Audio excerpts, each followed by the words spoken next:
السلام عليكم. انا جاي النهارده اتكلم على مانشستر سيتي ونيوكاسل. مانشستر سيتي ونيوكاسل ما هو الا تاكيد لراي انا كنت قلته ما عجبش ال 50 60 بني ادم اللي بيتفرجوا عليا، اللي هو مانشستر سيتي مش الفريق المرعب السنه دي زي السنين اللي فاتت. بمعنى ايه؟ بمعنى اللي هو لعب 4 ماتشات خسر 1 وكسب 3، منهم واحد من اللي كسبهم بضربات الجزاء واللي هو كان السوبر الاوروبي. بس ده مش موضوعنا، خلينا نخش في ماتش مانشستر سيتي ونيوكاسل. نيوكاسل كانت ذكيه جدا وهرشه مانشستر سيتي لدرجه ان هو لما الماتش ابتدى في اول ربع تلت ساعه مانشستر سيتي ما شافتش الجون، كانت عماله تباص يمين وشمال يمين وشمال يمين وشمال اللي هو العادي خالص بتاع مانشستر سيتي من غير اي خطوره على المرمى.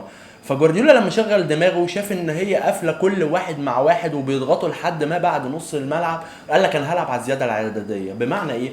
بمعنى ان هو الناحيه بتاعت جريليش كان فيها مين؟ كان فيها جريليش وكان فيها فودن اللي هو على رسمه الخطه اصلا الناحيه الثانيه، فجريليش وفودن والفاريش واكانجي وراهم جنبه مين؟ جنبه رودري، والناحيه الثانيه واقف خالص لوحده ووكر مستني الكره العكسيه اللي هي تتلعب له، اللي اتلعبت له 3 4 مرات، مره ما لحقهاش، مره لحقها وكان محطه وابتدوا يباصوا تاني، مره عرض وطلع بره، شاط وطلع بره.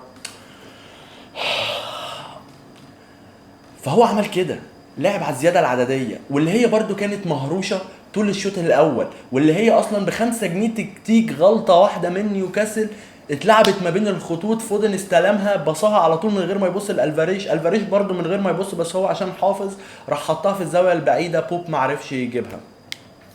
بقيه الماتش فين مانشستر سيتي؟ مانشستر سيتي ما كانتش موجوده. وده برضو ياخدنا ويرجع لايه؟ ياخدنا ان كان في عبط سيكا في الميركاتو بتاع مانشستر سيتي. بمعنى ايه؟ وهنا ما اقصدش جندوجان، هنا اقصد محرز. ان انت تخليت عن محرز اللي هو مؤخرا وخاصه السيزون اللي فات اللي انت كسبت فيه الشامبيونز ليج، والسيزون اللي قبليه اللي انت خرجت من ريال مدريد في البرنابيو، كان محرز يمثل لك قوه شخصيه. انا عمري ما كنت محرز فان، بس لما محرز مشي بان فرق محرز، بان فرق محرز. ان محرز كان لا لعيب ذو كواليتي، بيمسك الكوره يقف عليها يدربل، يا هيباصي، يا هيعرض تعريضه حلوه، يا هيشوط، ماسك الفاولات معاه كذا حاجه. فلما انت مشيت محرز مع ضربه ان دي بروين خرج سنه، لا الابداع في مانشستر سيتي بعد ما كان في ال 98% لا نزل لل 70. فاصبح ان مانشستر سيتي فريق عادي، فريق مش مرعب. يعني انا شفت منظر في ماتش مانشستر سيتي ونيوكاسل انا عمري ما شفته في حياتي. لو انت شفته قول لي في كومنت لا انا شفت المنظر ده قبل كده. يعني شوف كميه الفاينلز اللي مانشستر سيتي لعبتها، شوف كميه الماتشات الحاسمه اللي مانشستر سيتي لعبتها. انا عمري ما شفت مانشستر سيتي بتضيع وقت. في اخر ماتش نيوكاسل ومانشستر سيتي فودن وهالاند واقفين عند الكورنر عمالين يشوطوا في اللعيبه ويجيبوا كورنرات ويجيبوا فاولات وفرحانين ومبتسمين. لا دي مش مانشستر سيتي، وده ان دل على حاجه يدل على ضعف ابداع وتفكير بشع. بس هو مش من جوارديولا، عشان جوارديولا شال لعيب وحط لعيب، شال لعيب وحط لعيب، فعادي اللي بيأدي. الفاريج هو من ولا حاجه ابتدى ياخد وقته وبيجيب اجوان بيعمل اسيستات، فكويس. اما مثلا هو عنده نقص في الابداع، في الابداع اللعيب اللي هو يعني مثلا في الشوط الثاني كان في فودن وهالاند، كان نيوكاسل كله في الهجوم وايه و2 على 2، دي قررت في نهايه الشوط الثاني بتاع 4 مرات فودن يروح ب2 على 2 معاه هالاند ما بيعملش اي حاجه، يا اما بيباصي باصه من غير ما حد يضغط عليه بتتقطع مدافع نيوكاسل بيلاقيها في رجله، يا اما بيحاول يعدي، يا اما يحاول ياخد فاول بس الهجمه بتخلص. امال فين بقى دي بروين اللي هو من غير ما يوصل للمسافه دي كلها من نص الملعب كان بيودي فودن، كان يودي دي بروين، كان يودي جريليش بهجمه.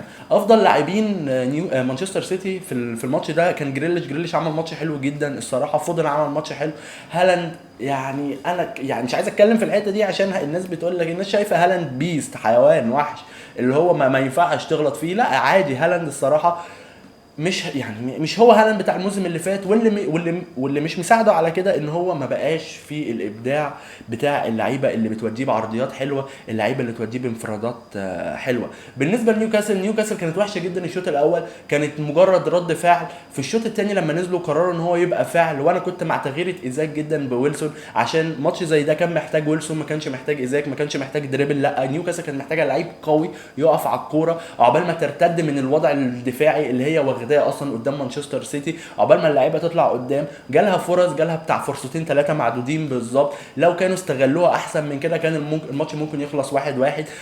منظر ان مانشستر سيتي في فرقه ضغطاها ورا وعلى طول مثبتاها، بالذات في النص التاني من الشوط التاني، ان هي مثبتاها ورا وضغطاها وعماله تباصي عليها يمين وشمال وتعرض ومحدش ياخد الكوره والكوره توصل للشخص التاني ويبتدوا هكذا وهكذا. دي انا ما شفتهاش كتير. انا شفتها لما مانشستر سيتي كانت بتلعب ماتشات كبيره قدام ريال مدريد، قدام ليفربول، قدام ماشي مين. اما مؤخرا انا ما كنتش بشوفها كتير في الدوري الانجليزي، بمعنى ان نيوكاسل كان ماسك كوره على مانشستر سيتي، اللي هو في ايه، مين فيكم مانشستر سيتي ومين فيكم نيوكاسل، وكانت ان مانشستر سيتي هي اللي بتلعب على المرتدات في اخر الشوط الثاني بكره راح بيها فودن وكره راح بيها، كلهم راحوا بيهم فودن، بس للاسف ما عملش بيهم حاجه. وهو هنا يجي نقطة الإبداع. كسبوا أخد 3 نقط، بس المؤشرات مش خير، خاصة مع إن دي بروين خارج سنة، ما بقاش عندك محرز. قال لك هروح أجيب وينج من فرنسا من نيس تقريبا مش عارف إيه. طب ده عقبال ما يجي ويتأقلم، ده فيها زمن دي. كوفازيتش برضه لسه ما قدمش الزياده اللي جماهير مانشستر سيتي مستنياها لسه خالص. هو كوفازيتش العادي حتى لما بيشوط كل شوط كله كان بيشوط في ماتش نيوكاسل بيشوط في جسم اللعيب. طيب لا لحد امتى؟ انا من وجهه نظري في اخر الفيديو اهو انا شايف ان مانشستر سيتي مش الفريق المرعب. اي فرقه منظمه هتلاعب مانشستر سيتي، مانشستر سيتي هتواجه صعوبه جدا في ان هي تكسب الماتش ده. بره بقى عن ايه الماتشات السهله، يعني هي الماتشات الجايه عندها شيفيلد وفولهام، ممكن تقابل صعوبات كلها، هتشوف نيوكاسل عملت ايه وهتعمل زيها، وممكن تكسب بسهوله، ممكن تكسب بسهوله. اما بقى نظريه ان مانشستر سيتي بقى هتكسب الفرق اللي هي زي شيفيلد وفولهام 6 و7 و4 و5 وكده وعلى ما فيش، لا دي مش هتحصل. وان في لعيبه جدا مفتقداها مانشستر سيتي الصراحه، منهم جوندوجان، منهم دي بروين، منهم محرز. خلينا نشوف هيتعاملوا ازاي مع كل الغيابات دي. ده كان كل حاجه من وجهه نظري ليها علاقه بماتش مانشستر سيتي ونيوكاسل. لو وصلك الفيديو اشترك في القناه واشوفكم على خير.